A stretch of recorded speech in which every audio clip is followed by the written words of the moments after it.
This is S. Rob's Magic Magazine. My name's S. Rob, and I would like to talk about ancient wealth and occultism. Because when we're using a lot of these very ancient entities, at their heart, they sometimes have a different view of wealth than we have. If we look back at the ancient world, we really didn't have companies as such. You couldn't sell them. In the modern world, a lot of companies have a separate legal existence. They can loan money and you don't owe it. The company owes it, okay? It's a separate thing. You can transfer ownership, you can sell it. In the ancient world, it didn't exist, okay? Companies made money. They made, they produced what wasn't paper, it was probably gold or silver, but they could make money. But they didn't really get sold, you owned it, okay? There was no bill of sale there or anything like that because you couldn't sell anything. It didn't legally exist.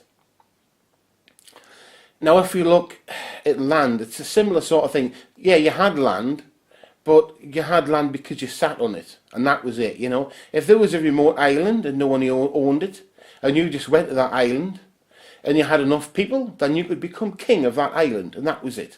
That was all there was to it, okay? And so a lot of wealth in the ancient world was more about income.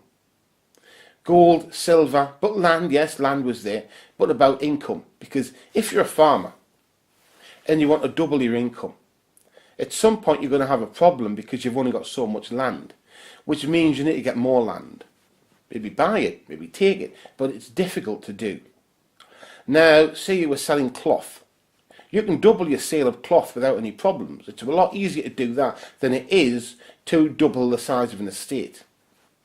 So what I'm saying is, a lot of these ancient entities' understanding of wealth, and I'm talking about the sort of entities you may use in occultism, whether it's Enki, a devil, a demon, an angel. A lot of their views of wealth is about, the things you have around you and your income.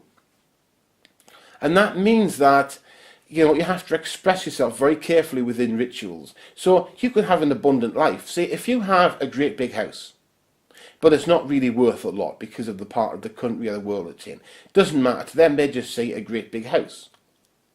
If you have a lot of great furniture and things around and all this stuff, then to them you have abundance. You see, so what they want to give you is more of that. So you have to be careful to express yourself, to state words like business or income or things like that so they understand, okay? So that you're precise about what you actually want. Otherwise they will drag to you things that they think will income that will make you money, and stuff that is going to enhance your life, is going to let you live better, and that's because that's their understanding of it, okay? And that's really how it works, okay? I want you to understand that ancient wealth and modern wealth are different, okay? So in the modern world we have companies that are separate legal entities, and a lot of times they may be valued, the book value, or they may be valued quite simply from how much money they make.